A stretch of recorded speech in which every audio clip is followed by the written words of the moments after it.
katakan. Terima kasih, ku berterima kasih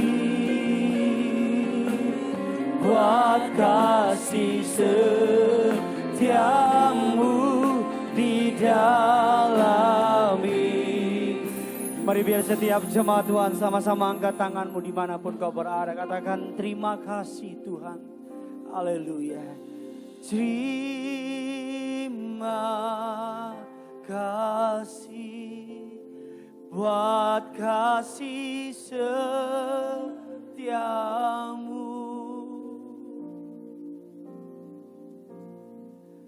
Penyertaanmu sempurna, janjimu tak pernah terlambat. Kami bangga punya Allah seperti Engkau Yesus. Terima kasih. Terima kasih. Ku berterima kasih buat kasih setiamu di dalam hidup. Sama-sama sambil angkat tanganmu bilang sama Tuhan, buat kasih setiamu Tuhan. Buat kasih setiamu, buat kasih setiamu, buat kasih setiamu, buat kasih setiamu, buat kasih setiamu di dalam hidupku.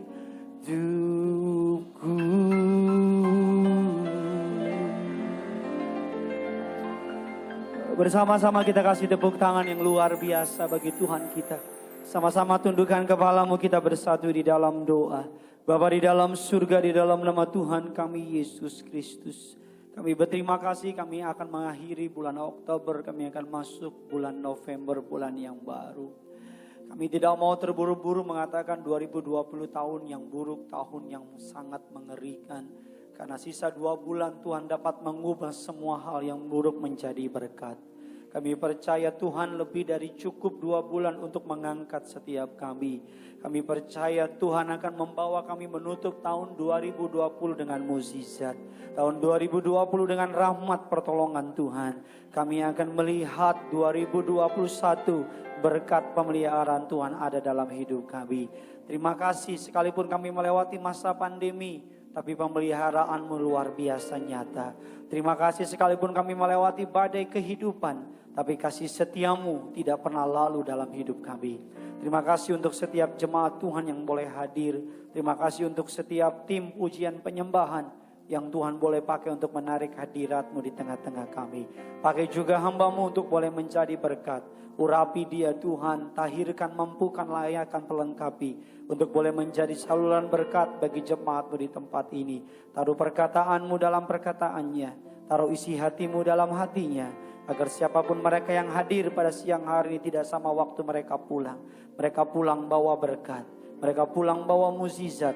Mereka pulang bawa jawaban doa. Segala rancangan yang jahat, kuasa gelap iblis, setan, gangguan media, gangguan sinyal, kami patahkan, hancurkan kuasanya dalam nama Yesus. Agar jalannya ibadah ini baik yang offline atau online berjalan dengan sempurna. Allah Roh Kudus, Engkau disambut di tengah-tengah kami. Berbicaralah atas setiap kami, setiap kita sidang jemaat Allah yang siap diberkati firman Tuhan. Sama-sama dengan bangga kita katakan, kita kasih tepuk tangan yang luar biasa bagi Tuhan kita.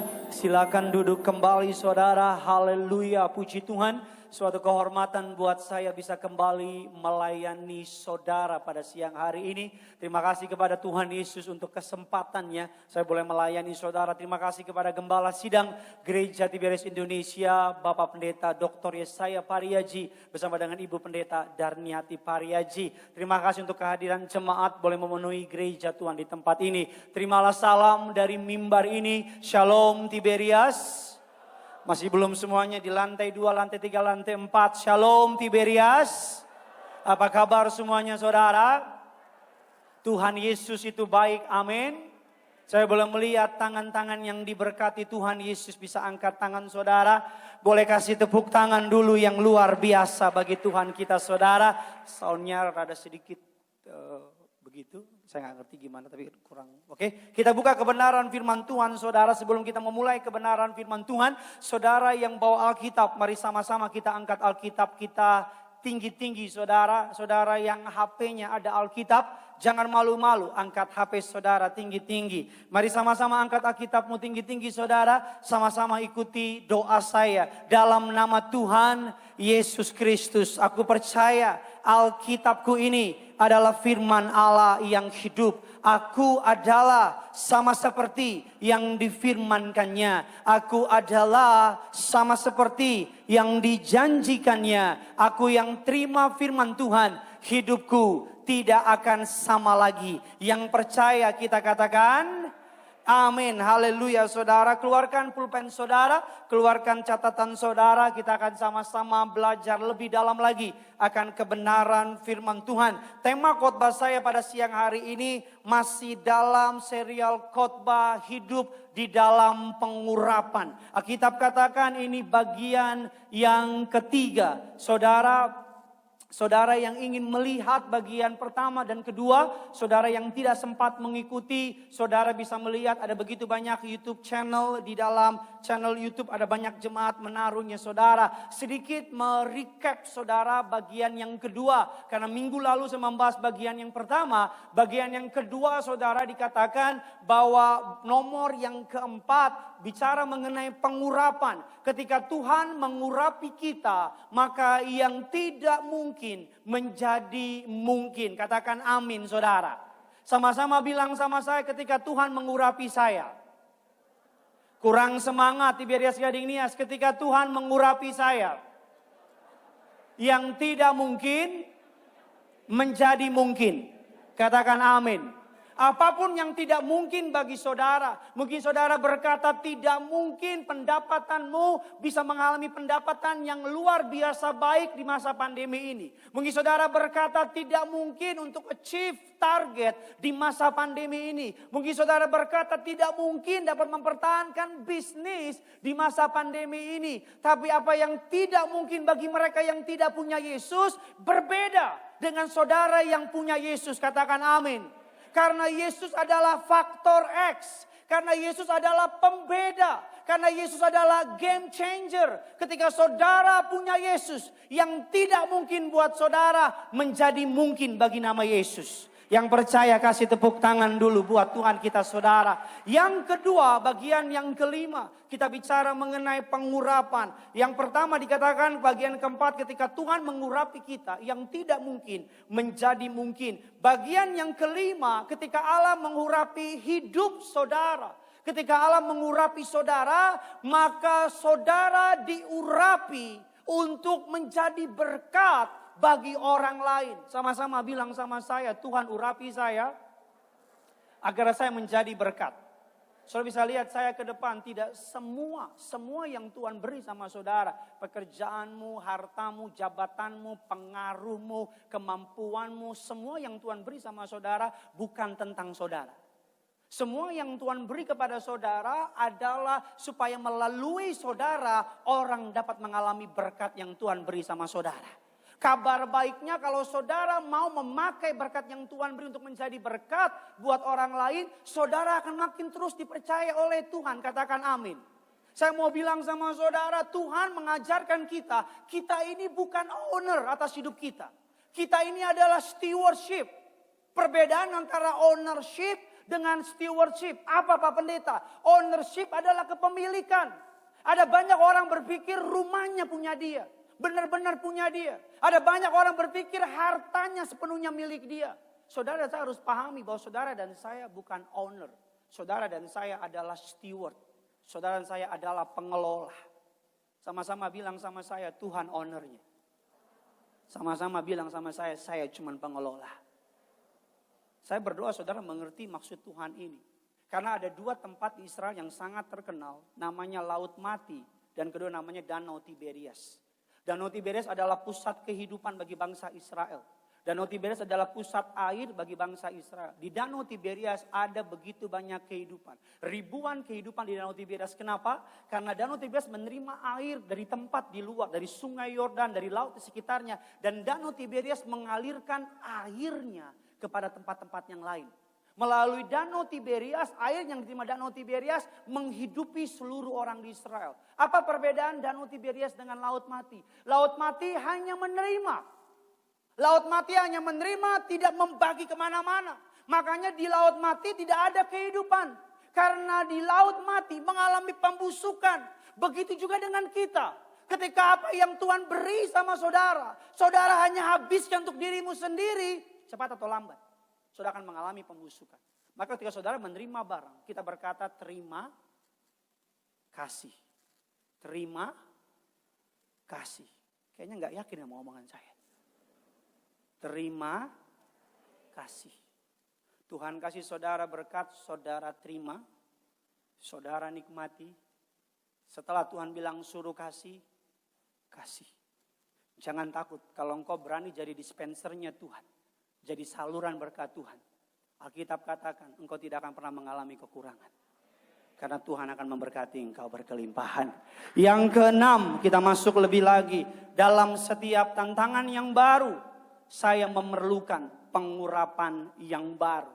Sama-sama bilang sama saya, untuk setiap hari yang baru ada pengurapan yang baru.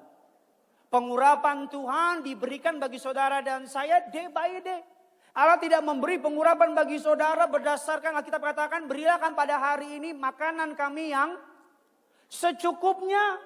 Pengurapan seperti roti mana? Saudara kalau simpan pengurapan roti mana hari ini, nggak bisa untuk hari depan. Pengurapan minggu ini berbeda dengan pengurapan saya minggu lalu. Karena jemaatnya berbeda. Pengurapan bulan Oktober berbeda dengan pengurapan bulan November. Saya berdoa masuk bulan yang baru, pengurapan Allah ada atas saudara. Amin saudara. Saya berdoa jangan cepat-cepat bilang 2020 tahun yang berat. Jangan cepat-cepat bilang 2020 tahun yang paling buruk. Masih ada 2 bulan. Belum game over. Tuhan bisa mengembalikan semua bulan-bulan yang hilang. Kerugian-kerugian di bulan yang lalu. Bulan November, bulan Desember. Engkau yang diurapi. Diberkati berkelimpahan. Sama-sama bilang sama saya masih ada 2 bulan lagi. Sama-sama bilang sama saya siap diberkati. Kasih tepuk tangan buat Tuhan kita saudara. Saya masuk dalam inti khotbah saya. Apa yang Alkitab katakan mengenai pengurapan. Ada 2 contoh di Alkitab yang membahas mengenai pengurapan. Contoh yang pertama dikatakan ketika Tuhan mengurapi bisnis saudara. Pengurapannya akan membawa keberhasilan. Sama-sama bilang sama saya dalam bisnis saya. Yang saya perlukan pengurapan Tuhan. Amin. Saya mau bilang engkau para bisnismen di sini, engkau yang punya toko, engkau yang punya perusahaan, engkau yang sedang struggle karena pandemi ini, engkau yang sedang meminta pengajuan penundaan pembayaran kepada bank, engkau yang sedang minta relaksasi kepada bank, engkau yang sedang pusing harus pecat pegawai yang mana, engkau yang hari ini seorang yang sedang bekerja berusaha. Saya mau bilang sama saudara, yang kau perlukan adalah pengurapan dari Tuhan. Karena saya percaya surga tidak pernah mengalami masa kekeringan. Surga tidak pernah mengalami yang namanya masa krisis moneter. Alkitab katakan orang yang mengandalkan Tuhan seperti tanaman yang ditanam di tepi aliran sungai. Yang berbuah pada musimnya. Apa saja yang dipekerjakannya, dibuat Tuhan apa? Berhasil. Kita buka firman Tuhan, saya buktikan sama saudara ketika orang bisnisnya diurapi, apapun dikerjakannya berhasil. Ini bukti kebenaran firman Tuhan. Kejadian 39 ayatnya yang kedua. Ayo sama-sama dengan lantang kita baca. Tiberias, Gading, Nias dan juga jemaat yang ada di rumah. 3, 2, 1 ya.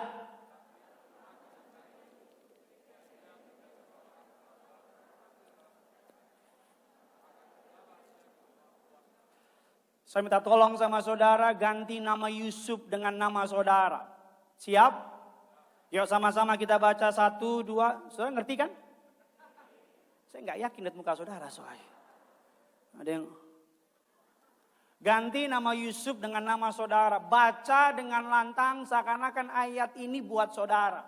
Semakin keras engkau baca, semakin sampai ke surga. Saudara percaya aja. Yang penting iman. Baca dengan lantang sampai yang kiri kananmu gak bisa dengar suaranya sendiri. Baca dengan lantang sampai urat lehermu kelihatan. Yuk sama-sama Tiberias Gading Nias. 3, 2, 1 ya. Tetapi Tuhan menyertai Gideon sehingga Gideon menjadi seorang yang selalu berhasil dalam pekerjaannya. Maka orang Kelapa Gading itu. Amin. Saudara pelajari soal Yusuf. Yusuf adalah orang yang mengalami banyak tantangan.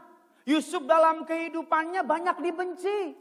Yusuf dalam kehidupannya menghadapi banyak keterbatasan. Ketika Yusuf menjadi anak yang difavoritkan oleh ayahnya. Kesukaan dari ayahnya adalah Yusuf. Membuat saudara-saudaranya menjadi iri sama Yusuf. Saudara-saudaranya membuang Yusuf menjadi budak. Ketika Yusuf menjadi budak, Alkitab katakan apa? Dari semua budaknya Potifar, Yusuf yang mendapat belas kasihan dari Potifar. Ketika Yusuf menjadi orang kesayangan Potifar, Alkitab katakan apa? Istrinya Potifar.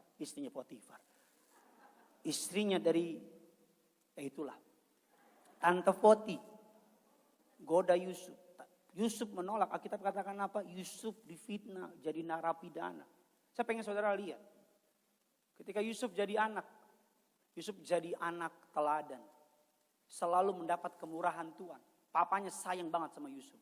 Ketika Yusuf menjadi budak, dari semua budaknya Potifar, Yusuf yang paling dikasihi. Bahkan semua pekerjaan Potifar, Yusuf yang kelola. Ketika Yusuf menjadi narapidana, Yusuf menjadi narapidana teladan.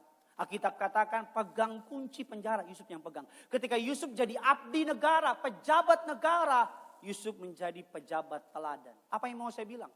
Isunya bukan apa orang yang benci sama saudara.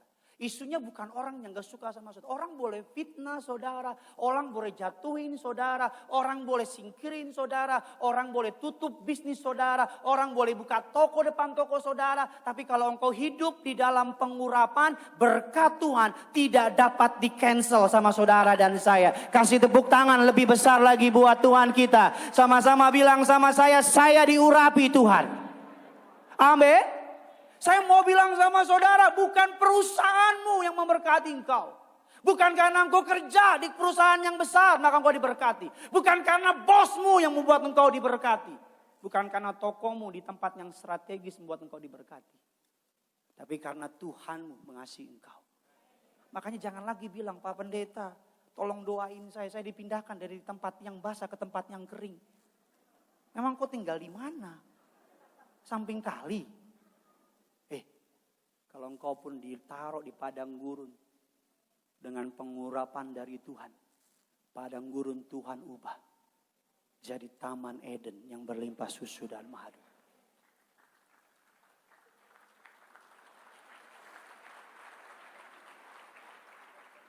Tepuk tangannya kurang kompak. Dari sini dibilang, cepetan tepuk tangan lo. Gideon liatin lo. Palsu ngana. Ada seorang ibu, bukan orang percaya, latar belakangnya agama nenek moyang, dapat mimpi dijumpai oleh Isa Al-Masih, oleh Tuhan Yesus, datang ke kolam baptisan Tiberias, ketemu sama Pak Pariaji. Dia terima Yesus, suaminya injek dia, suaminya jambak dia, seluruh keberadaannya diambil dan sebagainya. Pak Pariaji tanya sama dia, "You bisa apa?" Karena kan udah gak punya apa-apa. Ibunya bilang, "Pak, saya bisa jahit." Pak Raji tanya, "You punya mesin jahit?" Apa jawab ibunya? "Pak, saya keluar rumah cuma baju yang nempel di badan saya." Pak Raji, kepala saudara saya, orang yang murah hati, katakan amin. Pak Raji ambil uang di kantongnya beberapa juta, dikasih sama ibu ini. "Bu, ini modal buat beli mesin jahit, ini modal untuk sewa tempat buat jahit." Pak Raji doain ibu diberkati, ikut Yesus pasti lebih maju, katakan amin. Karena saudara ikut Tuhan pasti lebih maju, katakan amin. Singkat cerita, ibu ini sewa tempat di Pasar Keranji, samping Los Angeles itu. Sewa tempat di Pasar Keranji. Saudara bisa lihat saya ke depan, tempatnya gak besar, cuma kurang lebih segini. Kurang lebih. Karena uangnya nggak banyak. Dan yang menarik apa? Tempat dia bikin tempat jahitan, pas di depannya tempat buang sampah. Udah tempatnya terpencil, paling mojok, tempat di depannya tempat buang. Secara logically, secara akal sehat, common sense, gak mungkin orang mau datang. Karena udah paling mojok, depan tempat sampah, baunya kan minta ampun. Tapi tahukah saudara, tiap hari dia urapi tokonya, tiap hari dibilang Tuhan kirim pembeli. Dan gak tahu dari mana. Musim kampanye. Orang-orang pesen baju kampanye sama dia. Pesen orang caleg segala macam pesen sama dia. Sampai orang satu pasar Keranji pada bingung kok di depan tempat sampah. Tempatnya nyempil, kok banyak orderan. Mereka pada ngintip dari jauh liatin apa yang dilakukan ibu ini. Dan dilihat ibunya tiap hari ngurapin pakai minyak. Beberapa dari mereka mulai datang dan bilang, Bu, tiap pagi saya lihat ibu pakai apa tuh, ciprat-cipratin. Dan ibu saya nggak dusta, Tuhan saksinya. Dia bilang, Bu, pakai dukun mana Bu? Tolong kasih tahu sama kami, ini ibu pinter. Bilang, saya kalau mau ikut saya, dia bawa ke Mega Bekasi. Saya boleh tanya sama tim saya dusta apa enggak? Dibawa ke Mega Bekasi, kurang lebih 15 orang. Saya doain. Kan saya lihat sebelah kanan ada muka-muka yang saya nggak pernah lihat. Kan muka anak Tuhan sama muka belum jadi anak Tuhan kan beda ya. Beda nggak? Nih kan kayak saudara nih kan tuh mukanya kan ceria ya. Ya kan walaupun jomblo akut ya. Rumah ngontrak ya kan. Utang masih ada. Ya kan senyum-senyum gitu. Walaupun pulang naik apa ya. Ya kan beda kan. Apalagi muka orang Tiberias beda. Kita lihat dekat berminyak ya kan.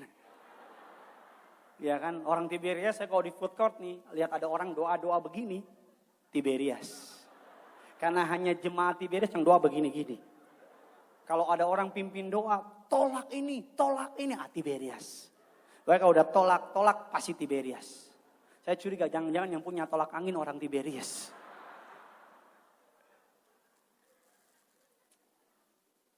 Isunya, dimanapun kau dilemparkan, orang boleh tutup jalan saudara. Orang boleh buat apa sama saudara. Selama engkau diurapi. Tuhan mengurapi saudara. Saya mau bilang sama saudara. Cancel ketakutanmu. Cancel kekhawatiranmu. Cancel kegalauanmu. Tapi jangan cancel imanmu. Amin. Percaya. Di masa pandemi ini orang-orang yang diurapi Tuhan akan naik bukan turun. Jadi kepala bukan ekor. Apa saja yang dikerjakannya berhasil. Tepuk tangan buat Tuhan kita. Seorang hamba Tuhan namanya David Green. Ini David Green pemilik waralaba dari Hobby Lobby. Slide berikutnya. Dalam sebuah survei majalah Forbes Agustus 2020. Kekayaannya 7,6 miliar USD. Orang terkaya 67 sedunia. Nomor 67 di dunia. Puji Tuhan atas berkat Tuhan saya 68. Amin kayak apa ya gitu. Ya kan kita kalau gila bareng-bareng lah. Versi siapa? Jemaat Kelapa Gading Nias. Kekayaannya 7,6 miliar. Pegawainya 43.000 pegawai. Dia adalah anak Tuhan. Dia adalah orang yang cinta Tuhan. Berapa waktu lalu diwawancara oleh salah seorang pesohor dari Hollywood. Dia menolak oleh pemerintah sebelum pemerintah sekarang. Mengizinkan untuk setiap pegawai perusahaan wajib menyediakan alat kontrasepsi. Wajib menyediakan alat pil untuk gugurin di kantornya. Ini pengusaha dia bilang enggak. Ketika ditanya kenapa? Saya believer. Saya pengikut Kristus. Bahkan di saat orang-orang di Amerika gaji UMR-nya $13 per jam. Ini David Green menggaji pegawainya $17 per jam. Saya berdoa. Kalau di sini ada banyak pengusaha, engkau pengusaha yang diberkati Tuhan. Tapi perlakukan pegawaimu dengan takut akan Tuhan. Kalau semua pegawai, kalau semua pengusaha seperti David Green, gak usah ribut tuh undang-undang Omnibus Law. Apalagi undang-undang Omnibus Law.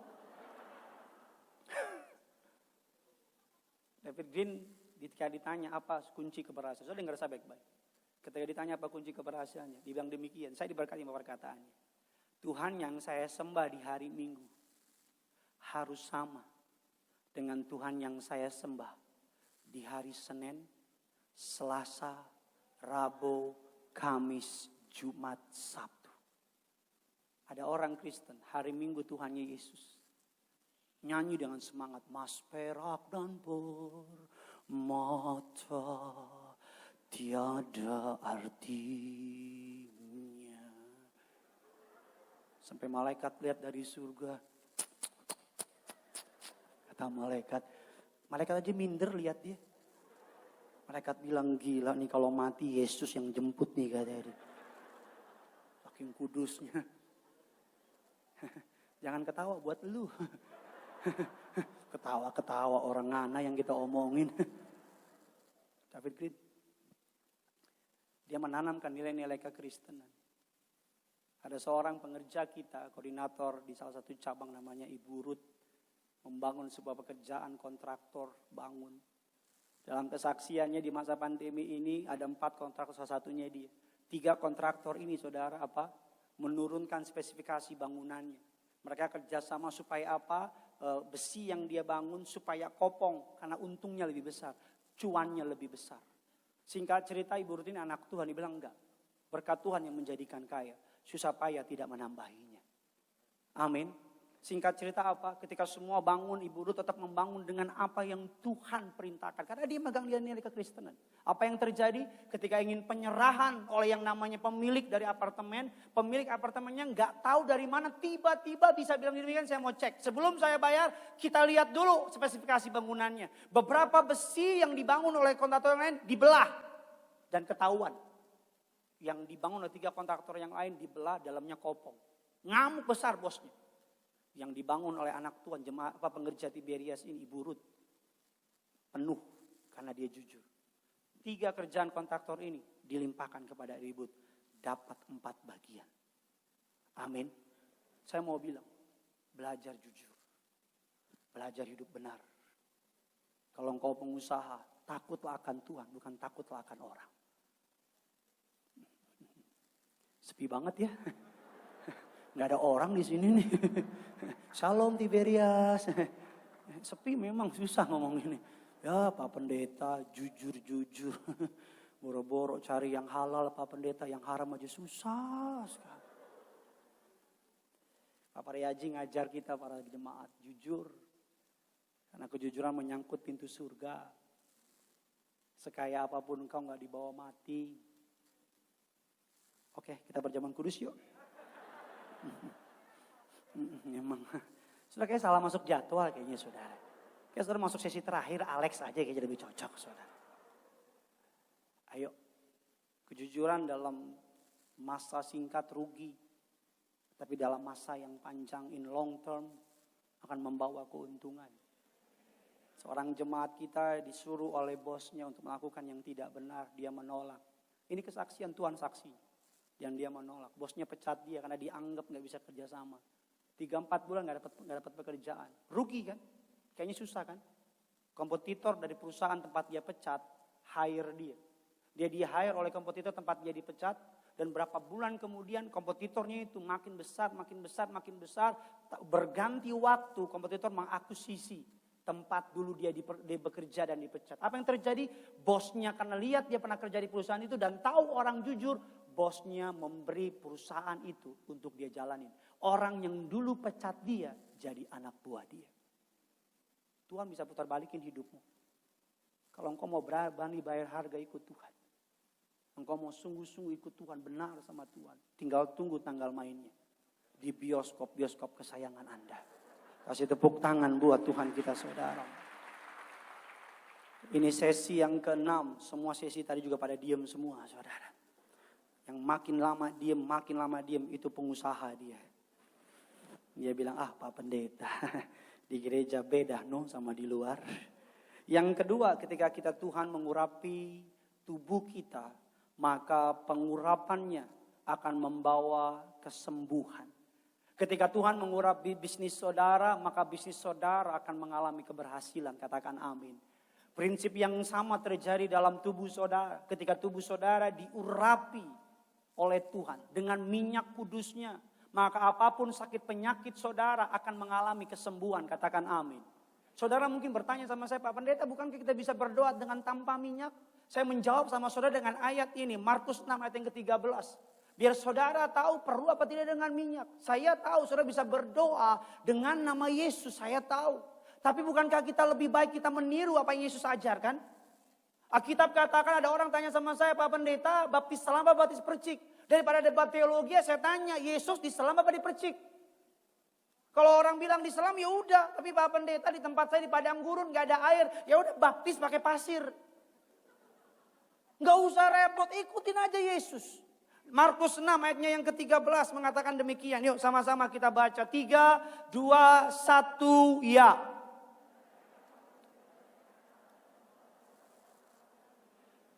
Mengoles banyak orang sakit dengan apa? Dengan minyak dan menyembuhkan mereka. Kita lihat dasar firman Tuhan lagi. Yakobus 5 ayatnya yang ke-14. Yakobus 5 ayat saya yang terakhir. Yakobus 5 ayatnya yang ke-14 dan ke-15. 3, 2, 1, ya. Kalau ada, baiklah ia memanggil para penatua jemaat supaya mendoakan dia serta mengolesnya dengan apa? Minyak dalam nama siapa? Tuhan. Ayat yang ke-15 sama-sama kita baca. Dan akan menyelamatkan orang sakit itu dan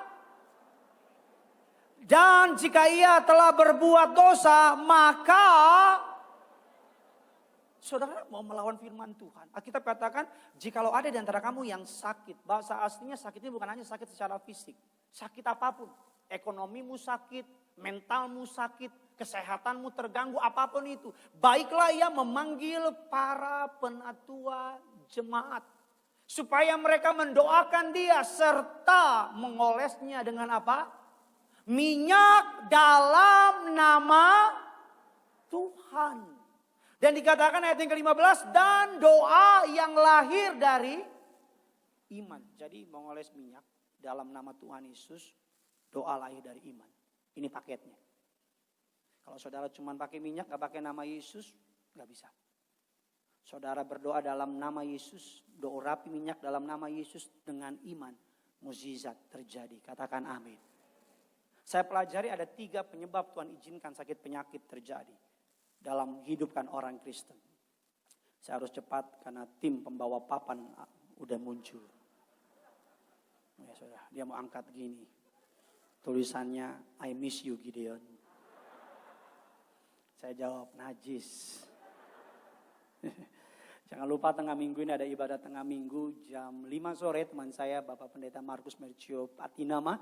Jam 7 malam rekan saya Bapak Pendeta Steve Marcel, saudara, jam 7 malam. Sama-sama kita lihat ada 3 rekan saya, saudara Renaldi bisa bantu saudara. 3 penyebab penyakit dalam kehidupan orang percaya. Saya cepat saja. Yang pertama, mengapa Tuhan izinkan ada penyakit bagi orang percaya? Yang pertama, sickness for learning. Mengapa Tuhan izinkan ada penyakit bagi orang percaya? Supaya kita bisa belajar. Mazmur 119 ayatnya yang ke-71. Dasar firman Tuhannya. Sama-sama kita baca. 3, 2, 1, ya. Supaya aku belajar ketetapanmu. Penulis ayat ini adalah Raja Daud. Yang menulis Mazmur 23. Tuhan adalah gembalaku. Dia berkata bahwa aku tertindas itu baik bagiku. Bukankah betul justru ketika kita mengalami sakit penyakit kita lebih dekat dengan Tuhan? Bukankah betul ketika kita mengalami masa sukar kita lebih mencari Tuhan? Bukankah betul masa-masa sulit membuat kita mencari Tuhan? Coba yang setuju bisa angkat tangan saudara yang setuju. Kadang-kadang Tuhan izinkan penyakit bagi orang percaya supaya kita belajar. Berapa tahun yang lalu saya dipercayakan gereja pimpin KKR tengah minggu di Manado, Sulawesi Utara, hari Jumat. Selesai khotbah, kebiasaan orang Manado selalu ada jamuan, makanan. Di meja makan itu meja perjamuan kudusnya Tuhan itu. Di meja makan situ, semua binatang yang bergerak di bumi ada di situ. Semua, ada paniki, pangana, pakita, pagoda, pastiles. Ada paniki, kelawar, ada buniki. Gak lucu ya. Ada yang namanya kaki pendek, hidung pesek. RW ada di situ, RT juga ada di situ. Semua lengkap. Terus kan orang Manado kan terkenal dengan DP Rica kan. Ya kan, itu pedasnya minta ampun. Kalau tulisan di Alkitab, pidis mar sedap. Wahyu 3 ayat 1. Jadi saya makan. Karena istri saya udah bilang, sayang jangan pedes-pedes, saya hajar. Dalam nama Yesus. Kuasa kepedas tidak berkuasa atas saya. Jadi saya makan tuh yang banyak. Saya gak ngerasa apa-apa. Besok pagi terbang pesawat subuh ke Jakarta, hari Sabtu. Sampai di rumah lagi tidur-tidur, tiba-tiba badan itu panas. Tapi saya menggigil, dingin, panas dingin. Saya moncor-moncor kurang lebih 15 toilet bolak-balik. Saya udah Tuhan Yesus tolong, Tuhan Yesus tolong, Tuhan Yesus. Semakin begini mah, gitu. Tuhan tolong. Mungkin beberapa yang suka ikut jadwal saya tahu karena saya pernah izin hari Minggu ada hari itu. Gitu. Sini ada Pak Domingus mungkin tahu. Jadi singkat cerita, istri saya bilang nggak bisa. Ke rumah sakit masuk UGD. Dicek oleh dokter segala macam. Saya mengalami infeksi pencernaan. Saya bilang, dok boleh nggak hari Minggu saya ada urusan. Kata dokter bilang jangan mimpi lah. Saya bilang mau kerja apa sih? Udahlah istirahat. Kamu nggak mungkin. Kamu udah pasti lemas segala macam. Jadi saya izin sama gembala, saya izin Bu, Pak. Bapak tanya, ya kenapa yuk Gideon? Saya salah makan Pak, makan pedas. Bapak cuma oh gitu doang Bapak. Ya mungkin dalam hati Bapak, ya you bodoh Gideon, mungkin gitu kan. You tahu Minggu kenapa you makan gitu. Tapi kan Pak Parije kan orangnya lembut gitu kan. Jadi dia gak ngomong gitu. Jadi saya hari Minggu di rumah gak ibadah. Dan saya belajar hari itu. Belajar apa? Kalau Sabtu, lu jangan yang ngidi-ngidi deh. Lu jangan aneh-aneh deh, lu makan jaga, istirahat jaga. Kalau masalah Senin ya tancap lagi ya urusan lu lah. Saya jemaat WA saya, Pak Pendeta kok gak datang sih? Jemaat mulai WA dengan menghakimi, kenapa? Kemana engkau? Dia gak tahu saya sedang bolak-balik toilet. Ada keluarga, suaminya kerja terus. Gak kenal waktu, gak punya waktu buat keluarga. Kerjamu. Tahu apa yang terjadi? Tuhan buat dia drop, sakit. Masuk rumah sakit, sebulan dirawat. Ketemu sebulan kemudian saya tanya, Bapak kemana aja? Saya sakit Pak, dirawat. Aduh maaf Pak, saya gak tahu. Justru puji Tuhan Pak. Loh kenapa puji Tuhan?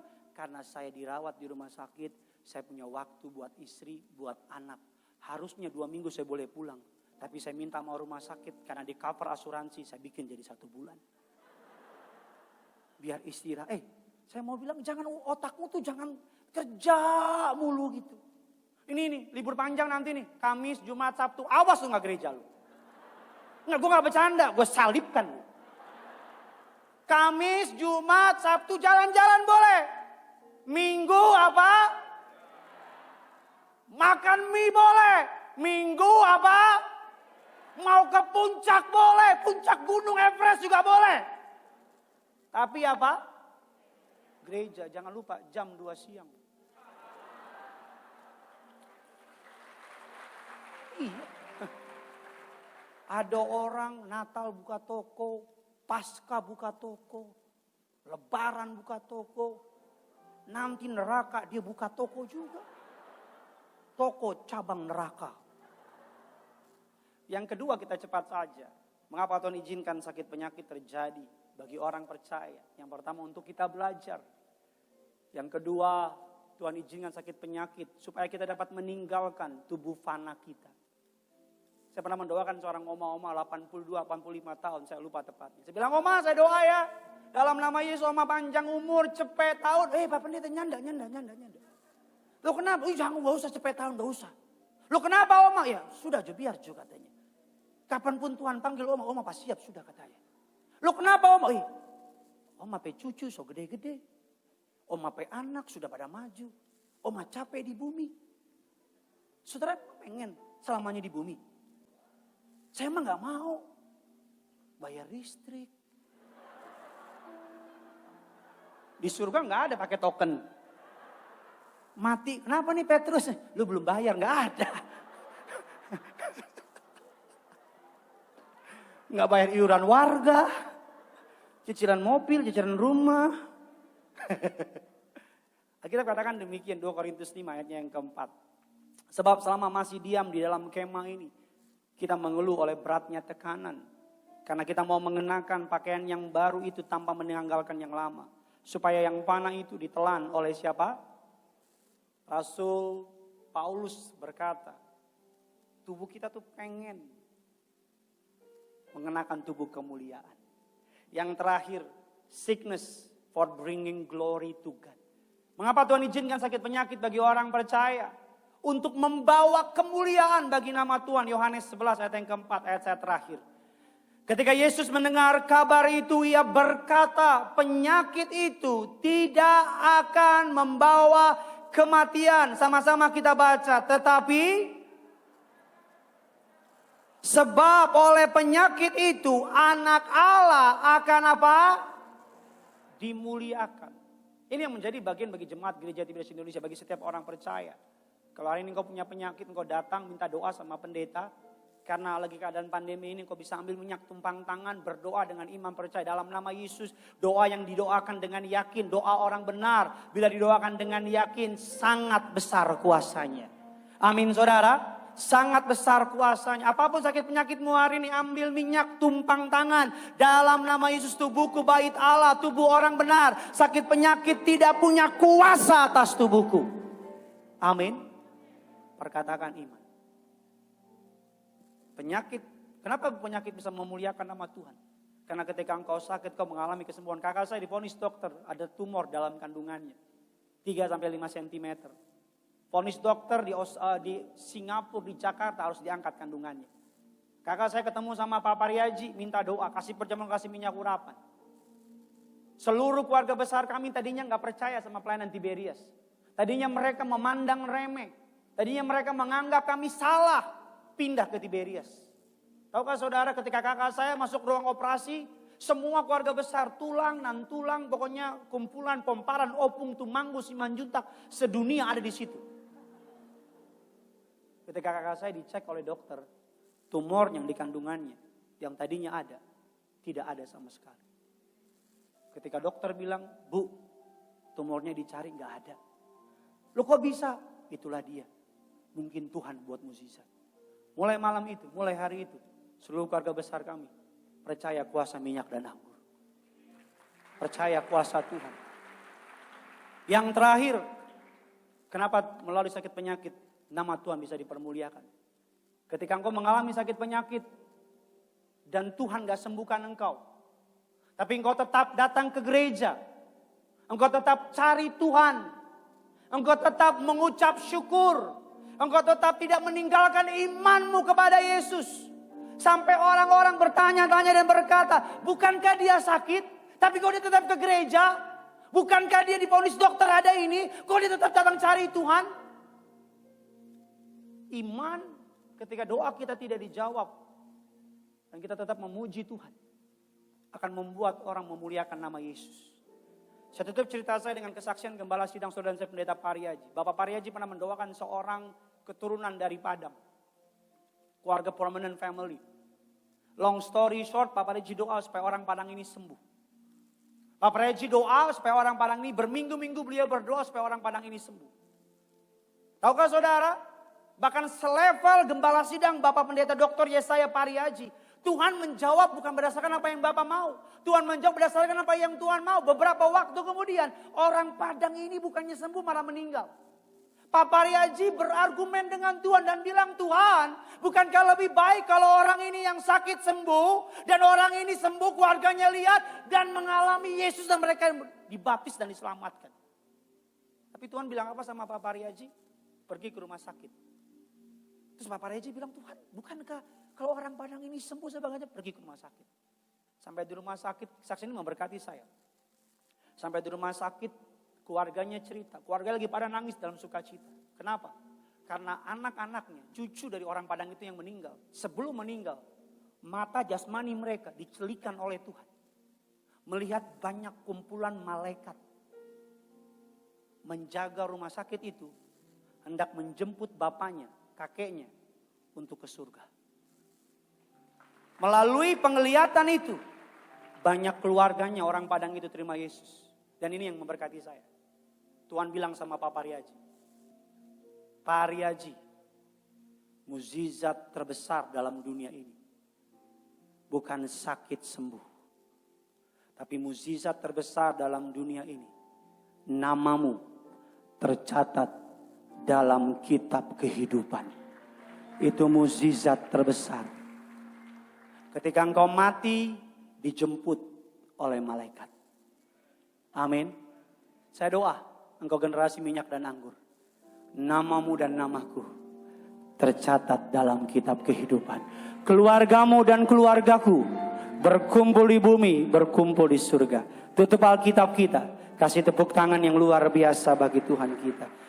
Bapa dalam surga, dalam nama Yesus, meteraikan firman-Mu bertumbuh berakar berbuah menjadi rema. Hamba dibatasi oleh waktu Tuhan. Kami akan menerima tubuh dan darah Yesus. Namun terlebih dahulu kami rindu untuk memberkati pekerjaan Tuhan di tempat ini. Berapapun persembahan umat-Mu Tuhan yang balas. Setiap tangan yang memberi diberkati, tidak miskin, tidak bangkrut, tidak kekurangan. Di dalam nama Tuhan Yesus, jemaat Tiberias yang siap memberi, sama-sama kita katakan amin. Selamat memberi, Tuhan Yesus memberkati.